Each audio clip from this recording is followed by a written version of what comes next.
सभी से जय जिनेन्द्र। युग दृष्टा संत शिरोमणि आचार्य प्रवर विद्यासागर जी महामुनि राज दिनांक 17 फरवरी शनिवार के दिन माघ शुक्ल अष्टमी पर्वराज के अंतर्गत उत्तम सत्य धर्म के दिन रात्रि में 2:30 बजे ब्रह्म में लीन हुए। हम सभी के प्राणदाता राष्ट्र हित चिंतक परम पूज्य गुरुदेव ने विधिवत संलेखना बुद्धिपूर्वक धारण कर ली थी। पूर्ण जागृत अवस्था में उन्होंने आचार्य पद का त्याग करके 3 दिन के उपवास ग्रहण करके आहार एवं संघ का प्रत्याख्यान कर लिया था और अखंड मौन धारण कर लिया था। मैं और मुझ जैसे असंख्य प्राणियों, चाहे जैन हो या जैनेतर, सभी को मोक्ष मार्ग बताने वाले और अपनी चर्या से उस पर चलने की प्रेरित करने वाले अगर कोई थे तो वो मेरे गुरुवर थे। पता नहीं हमने तीर्थंकर भगवंतों को देखा है या नहीं, किंतु इस काल में हम इतने पुण्यशाली हैं कि आचार्य श्री विद्यासागर जी के युग में हमने जन्म लिया, जो साक्षात तीर्थंकर जैसी चर्या का पालन करते थे।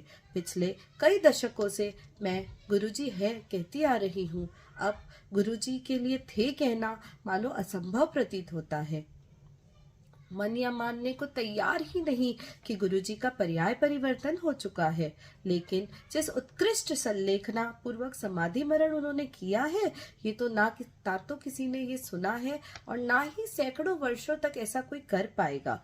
निश्चित गुरुजी इस समय सिमंदर स्वामी के समूह शरण में उनके गंधर बन बैठे होंगे। इस पर्याय में गुरुदेव प्राणियों के न केवल धार्मिक अपितु उनके हर तरह से कल्याण की भावना रखते और उनकी करुणा दृष्टि का ही परिणाम है कि आज गौरक्षा के लिए दयोदय, पूर्ण आयु के लिए पूर्णायु और भाग्योदय, शिक्षा हेतु प्रतिभा स्थली, रोजगार हेतु हथकरघा, भारत की गरिमा हेतु इंडिया नहीं भारत बोलो की मुहिम चालू की। भारत सरकार की नई शिक्षा नीति में भी महत्वपूर्ण योगदान दिया। आदि आदि अनेक कार्य करके मार्गदर्शन एवं प्रेरणा दी। गुरुदेव के ज्ञान एवं चिंतन का ही प्रभाव है कि नई शिक्षा नीति में कि मार्गदर्शकों की सूची में गुरुदेव को दूसरा स्थान दिया गया, अपितु उनके सारे निर्देशों का अक्षरशः पालन किया गया। ये गुरुदेव के विराट व्यक्तित्व का ही प्रभाव है कि भारत के प्रधानमंत्री मोदी जी ने अपने संबोधन में 5 मिनट तक उन्हें श्रद्धा सुमन अर्पित करते रहे और उन्हें याद करके अनेक बार उनका कंठ अवरुद्ध हो गया। आपके द्वारा रचित सर्वाधिक चर्चित और प्रसिद्ध बुकमाटी महाकाव्य ने साहित्य जगत में धूम मचा दी। साहित्यकारों ने इस नए युग के काव्य फ्यूचर पोएट्री आधुनिक काव्य की संज्ञा दी।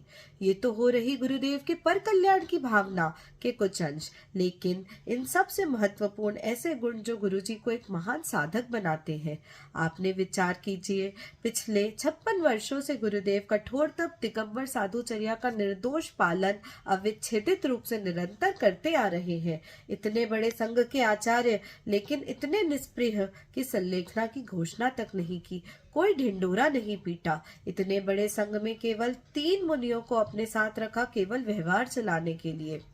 शरीर के प्रति इतनी निष्प्रियता कि एलोपैथिक डॉक्टर को टेस्ट के लिए 1 बूंद खून की नहीं दी। इस वृद्धावस्था में एक असाध्य बीमारी के बावजूद उसका प्रतिकार करने के भाव तक नहीं लाना, यदि अगर कोई कर सकता है तो वो मेरे गुरुदेव जैनाचार्य श्री विद्यासागर जी महाराज ही है।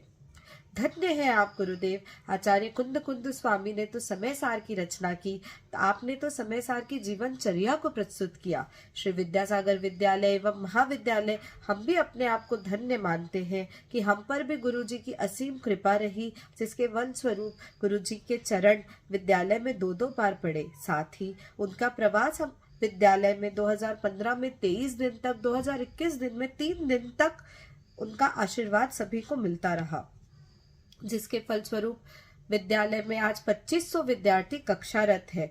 नेमावर में भी गुरुजी का भरपूर आशीर्वाद हम विद्यालय परिवार को प्राप्त हुआ और शरद पूर्णिमा के दिन हमें गुरुजी के समक्ष प्रस्तुति देने का अवसर प्राप्त हुआ और गुरुजी का भरपूर आशीर्वाद भी मिला। गुरुदेव के गुणावाद करना चाहे तो कई जन्म भी कम पड़ जाएंगे। तो हे शरद पूर्णिमा के चंद्र, आपके चरणों में कोटि कोटि वंदन। नमोस्तु नमोस्तु।